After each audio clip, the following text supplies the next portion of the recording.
Malaysia is facing an imminent threat from the Islamic State and other radical Islamic organizations. My guest today, Dr. Maszlee Malik, a lecturer from International Islamic University, has worked with the police dealing with the Islamic State terrorists and other radical Islamic groups in Malaysia. He will discuss with me his findings. Thank you very much for coming. You're welcome. Yeah. Given the fact that you've spent some time with detainees, are there any common features among all this group of people that you've met? Definitely, Dr. James. You see, despite of the different motivations that push them to involve in whatever activities that they are doing previously before they get arrested, they share a lot of common features, common goals and common aims that bring them together into this activity. First and foremost, before we go to the common features, we should put inside our mind that those being detained under SOSMA do not belong, all of them do not belong to one group. Not all of them are IS. Not all of them belong to this one ideology or one, let we say, group or organization, Katiba, whatever. There in Syria and Iraq, yes, they do have, but here it's different.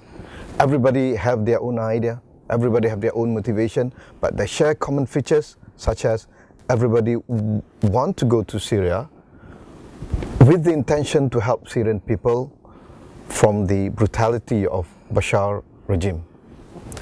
And number two, they have this idea of they need a Messiah to help the Syrian people. We're going to say that international community failed to help Syrian people. You know, when Bashar became weakened, they came Iran, they came Hezbollah, and now Russia.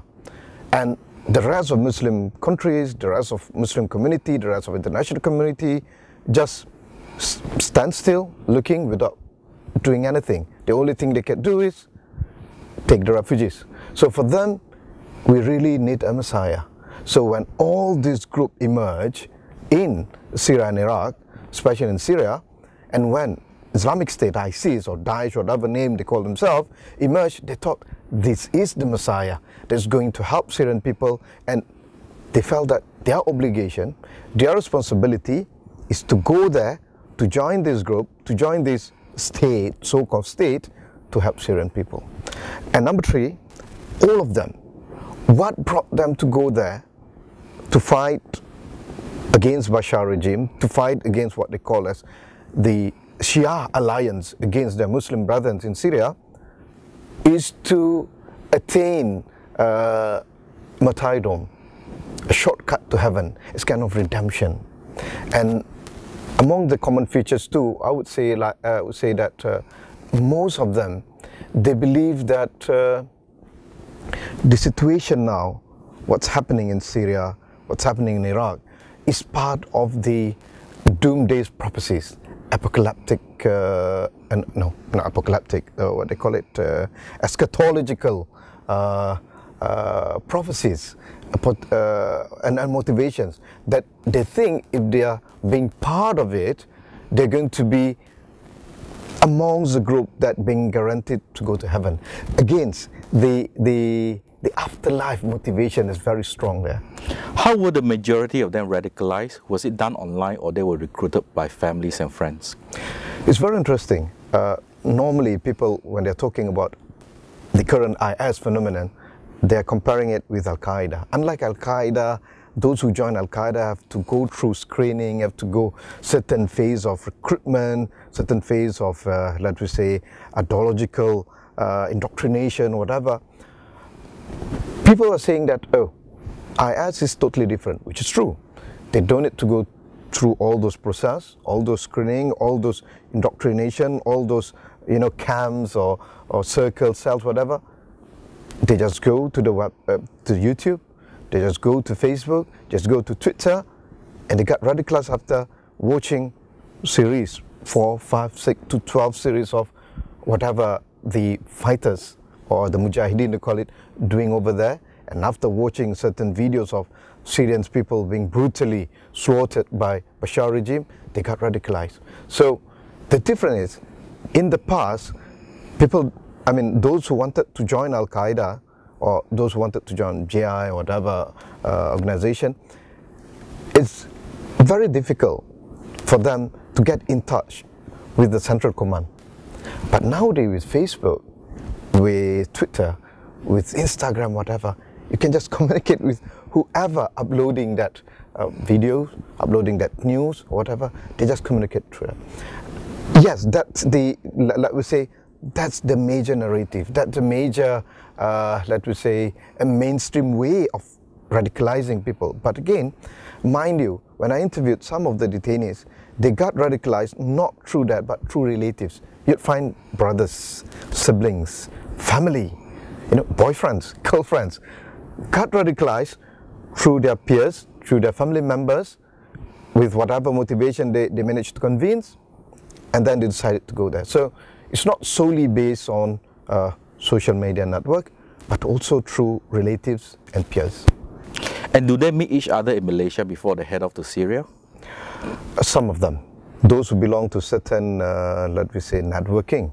Those who belong to certain groups like the NII, Negara Islam Indonesia group, or formerly from that group, when they decided to leave that group and join IS and giving their oath of allegiance to IS leader in Indonesia, they keep meeting each other. They have their own circle, they have their own cell.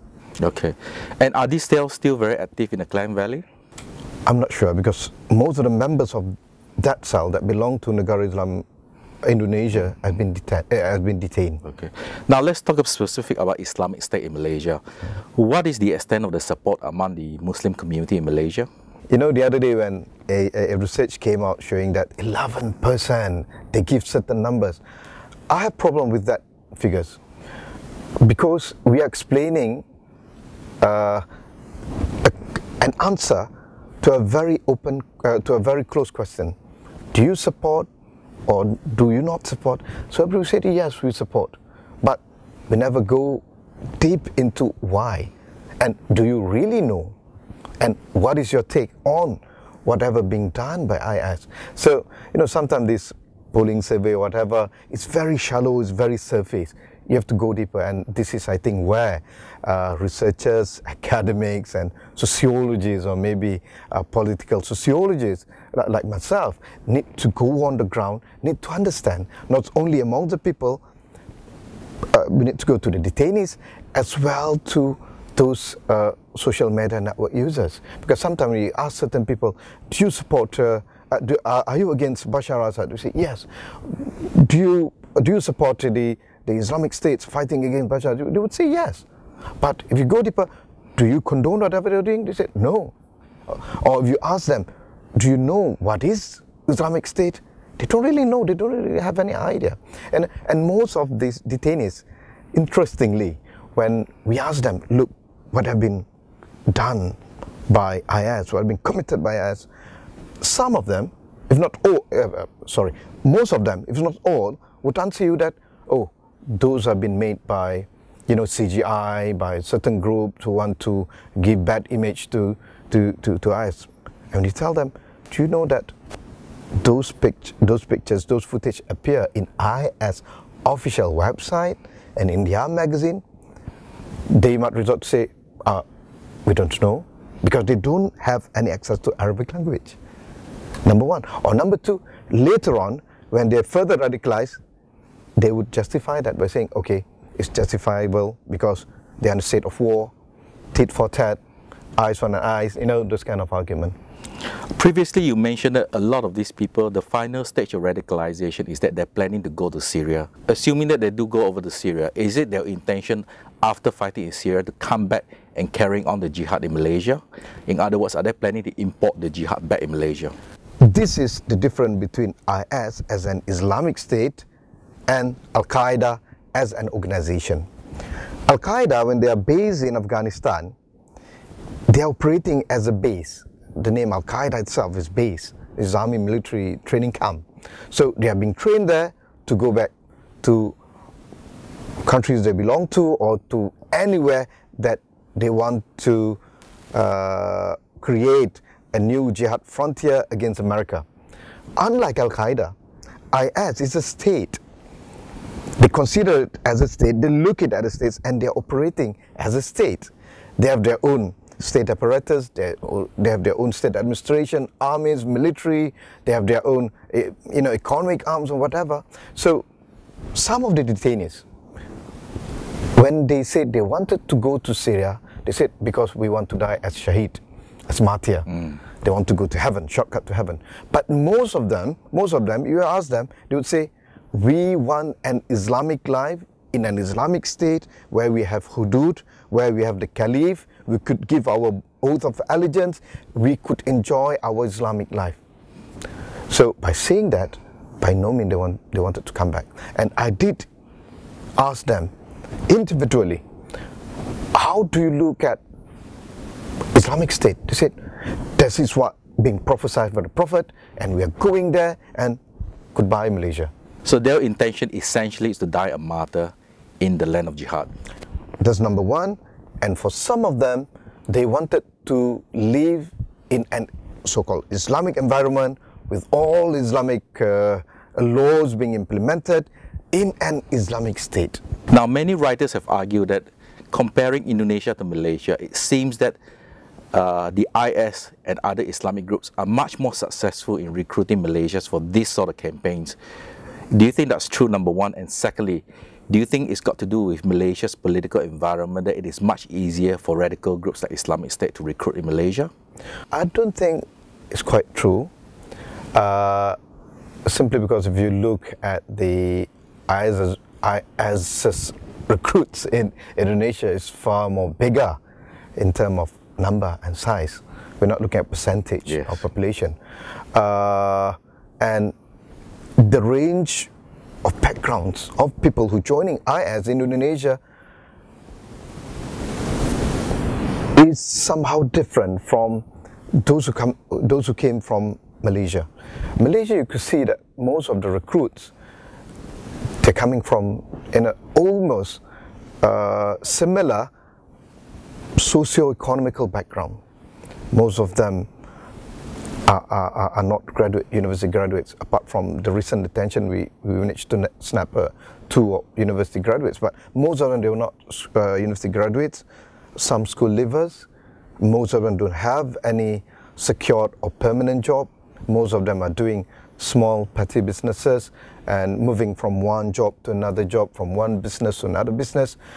And some of them, I did notice when looking at their background through my communication with some of their relatives and some of their friends, they're coming from broken home, problematic family, and you could see the level of thinking. They always resort to a very simplistic conclusion to everything, to the war in Syria, to Islamic issues, to religious issues or whatever. They come up very simplistic, and the conclusion that been derived, you would say that this is a very down layman perceptions, or misinformed, ill-informed, that led them towards such conclusion. So it's easier in Malaysia. We could see that these people, they're coming from certain similar socio-economic background, unlike in Indonesia. Because in Indonesia, I heard that you do have graduates and even PhD holders, whatever. Here, fortunately, we are not yet, maybe.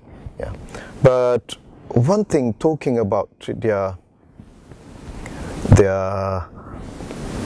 background, I would like to point out also that most of these IS, what do I say? I don't want to call them fighters. The other day when I was talking with Sydney Jones, she used the word fighters. I don't think Malaysians are fighters. Even when they went to Syria, they've been used only as human bombs, because, I mean, there they found these people are useless. They don't have any, military skill, whatever. The only thing they could do is exploit themselves. So that's the easiest way. And that also indicates their background. Why most of Malaysians being used to be human bombs, rather than leading the army, rather than, controlling the command of whatever Katiba Nusantara, whatever Katiba they're having. No, they're only being used as human bombs, because that's the easiest thing they could do. So that also reflects their background, their mentality and their, let we say, their ability. What can the Malaysian government do to counter the spread of Islamic State and other radical Islamic groups in Malaysia? There's no one silver bullet that can solve all the problems. There's no one straitjacket that could solve this problem. First and foremost, we have to look into this radicalism idea, extremism idea, beyond the criminal justice and security point of view or framework. It is a social problem, first and foremost. It's a political, it's part of the reaction towards the, problematic political situation and economical situation we're having in this country. We have to admit that, And it's partly, it has something to do with this mental disorder, mental illness that you could see in some of the detainees and some of the sympathizers. Okay, so it should be comprehensive, holistic, and inclusive. That's why I always emphasize that it should go beyond legalistic framework. Yes, you can enact this law, that law, but it's not enough. And it should go beyond security measurement. You could put, certain security measurement here and there. You could spy on your people, whatever. But it's beyond that. Education, first and foremost. Education, not only religious education. Yes, I wouldn't deny that religious education and explaining the wonderful meaning of jihad rather than picking up arms and killing others. When we talk about jihad, it should be expanded, the idea of jihad, into its original meaning, which is to strive for good and to forbid and, to fight against evil.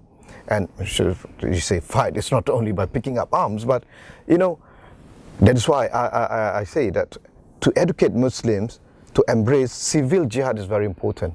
Looking at jihad as part of enjoining goods and forbidding evil. When we talk about evil, fighting corruption is evil. Elevating poverty is part of evil. And, good governance is part of enjoining good and forbidding evil. Bad governance is evil. Fighting corruption, preserving the environment, and all those kind of stuff.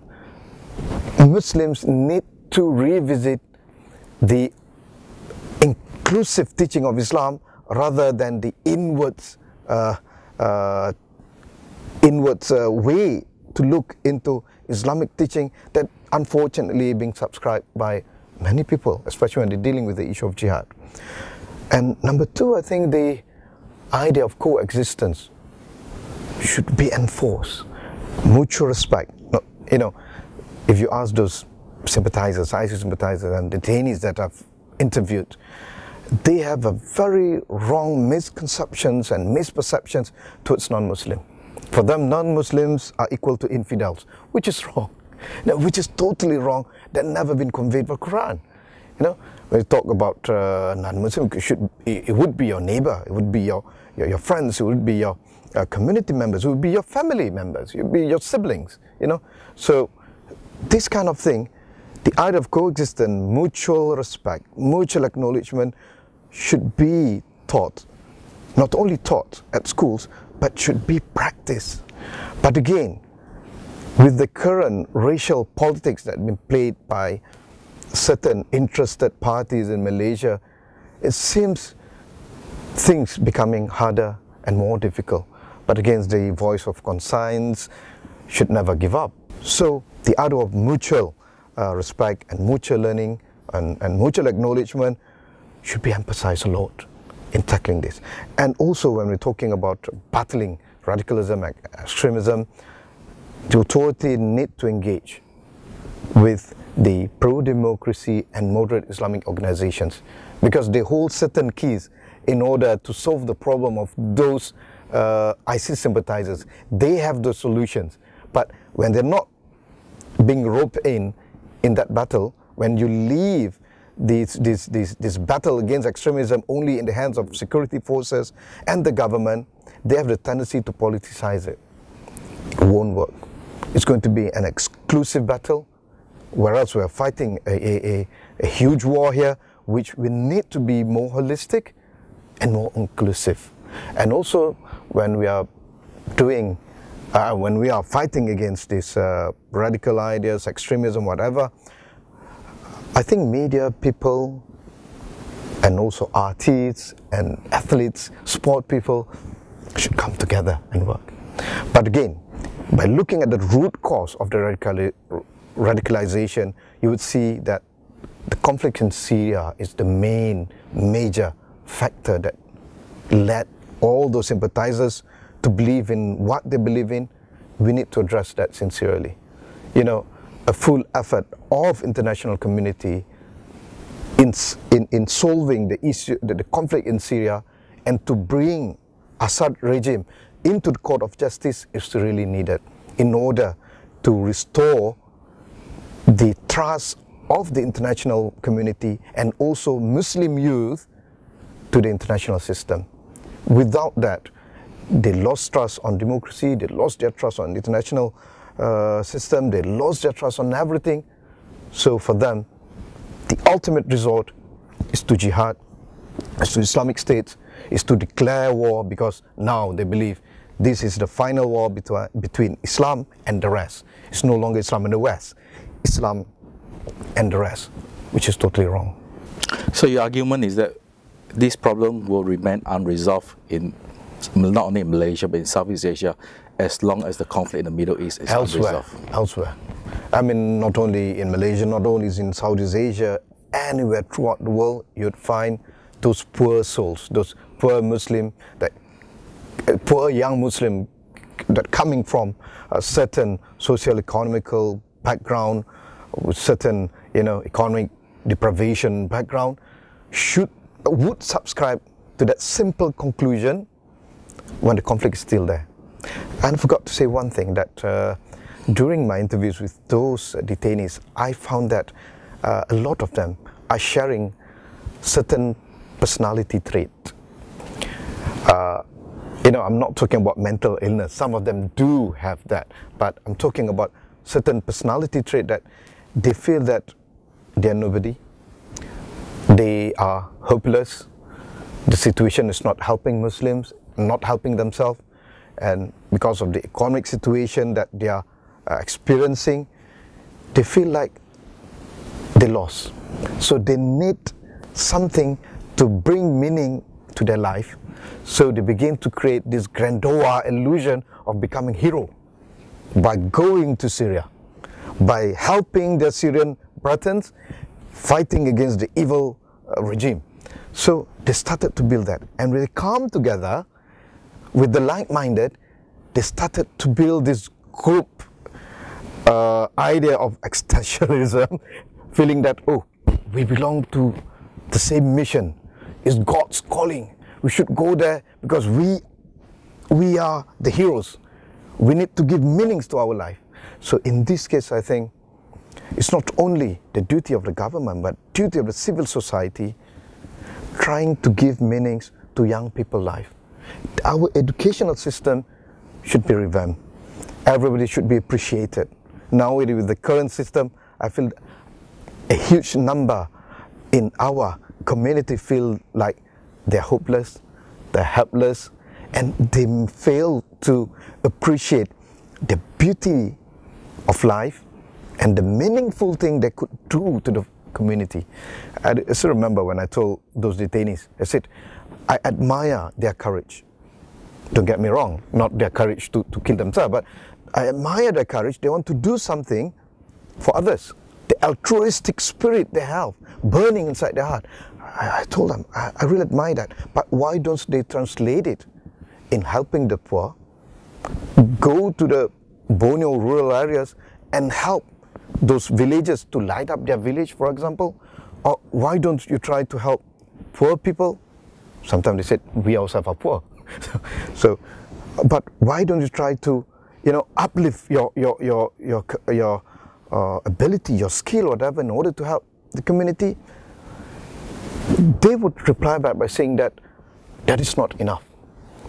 We want a more meaningful. So here you would see that the failure to appreciate that beautiful meanings of life by giving meanings to others is part of the failure of our let we say, educational system and our, let we say, social political condition.